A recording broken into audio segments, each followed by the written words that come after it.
It's all well and good tracking your stock portfolio and looking at your projected yield, and then picturing all those sweet payments roll in. The problem is, dividends are not guaranteed. There are actually a number of common things that new dividend investors do wrong that could end up meaning their income tap gets turned off, right when they need it the most. Hello and welcome back to the Dividend Experiment, the channel that helps you build a portfolio that pays your bills. The content that we discussed is intended for information and educational purposes only, and should not be considered investment advice or investment recommendations. In this video, we're going to go over some common mistakes, what you need to watch out for, and how to avoid falling into these pitfalls and traps to try to keep your income flowing into your pockets. Let's get started.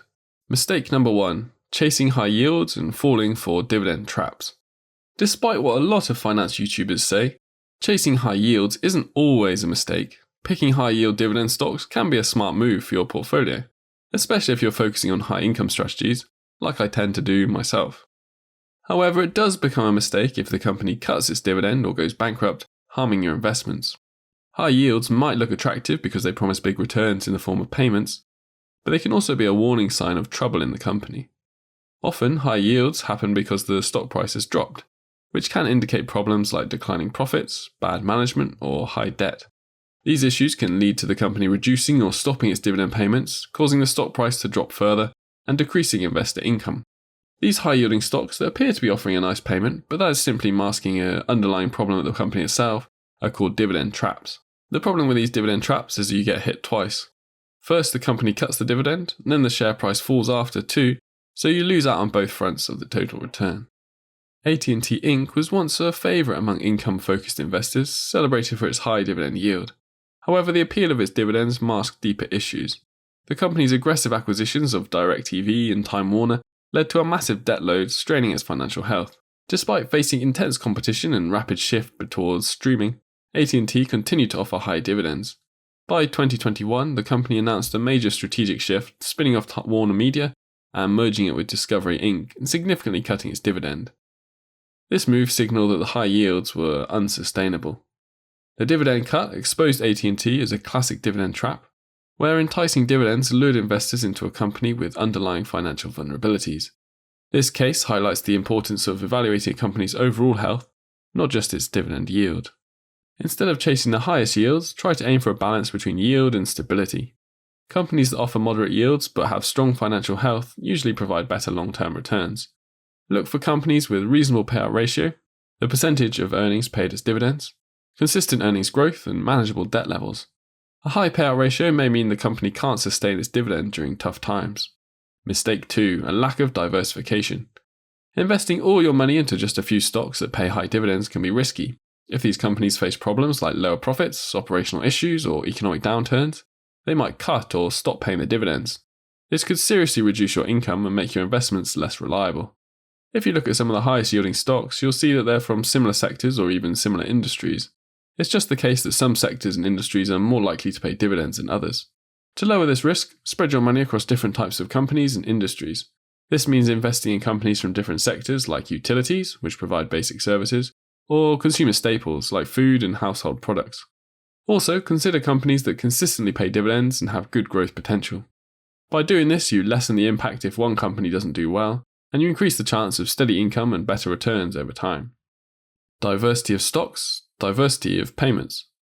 One way you might want to diversify your investments is through the pie feature on Trading212, the sponsor of today's video.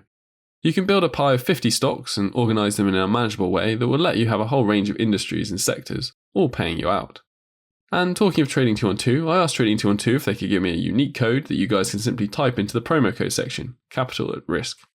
So if you've opened up a new account recently or planning to open an account, here it is, DivXP or DIVEXP, short for the Dividend Experiment. So you have 10 days from opening your account to type this in and receive shares worth up to £100. I also get something as this is my custom code, so this helps you support the channel too. If you do use it, thank you for your support, and thanks to Trading212 for sponsoring this video. Let's move on to the next common mistake dividend investors make, overlooking dividend growth. Many beginners focus only on the current dividend yield, which shows you how much money you get from a dividend compared to the stock price right now. While this is important, it doesn't take into account how much the dividend might also increase in the future. Companies that regularly raise their dividends are often financially strong and well managed. If you only look at the current yield, you might miss out on companies that can provide growing income over time. This missed opportunity can affect your long-term earnings and investment growth. Instead of just checking the current dividend yield, also look whether the company has a history of increasing its dividends every year. You can look to invest in companies that have a proven track record of regularly raising their dividends. This way, you'll not only get the initial yield, but also benefit from growing dividend payments over time. Increasing dividends can help protect your investment income from inflation and improve your financial situation in the future. By considering both the current yield and the potential for dividend growth, you can make smarter investment choices and increase your overall returns. Let's look at an example. Way back in 2013, let's say you looked at Texas Instruments TXN, which cost about $35 a share with only a dividend yield of around 2.5% at that time. By 2023, Texas Instruments stock price rose to $170, and its annual dividend had grown from $1.12 to $5.44 per share. With this example, TXN's stock price had grown and the annual dividend had grown about 386%. Okay, let's move on to the final mistake. Well, not really a mistake as such, but can often be an oversight as to how important it can be. Mistake number 4, not reinvesting dividends. Another common mistake in dividend investing is not reinvesting dividends. Many investors opt to receive their dividends as cash payouts, missing out on the significant benefits of compounding. Well, I can't really blame you, as sometimes you'll be needing some cash, and this channel is all about building a portfolio that pays your bills after all. A lot of investors make the mistake of taking their dividends as cash rather than reinvesting them. While getting cash and spending it might seem nice, you're missing out on a big advantage to growing your wealth, compounding. When you reinvest dividends, you use the money from your dividends to buy more shares of stock. These extra shares will also start earning dividends, which you can then reinvest to buy even more shares. This creates a cycle where your investment keeps growing faster and faster. If you don't reinvest your dividends, you lose out on this growth. Over time, this can lead to a much smaller overall return on your investment compared to if you had reinvested your dividends.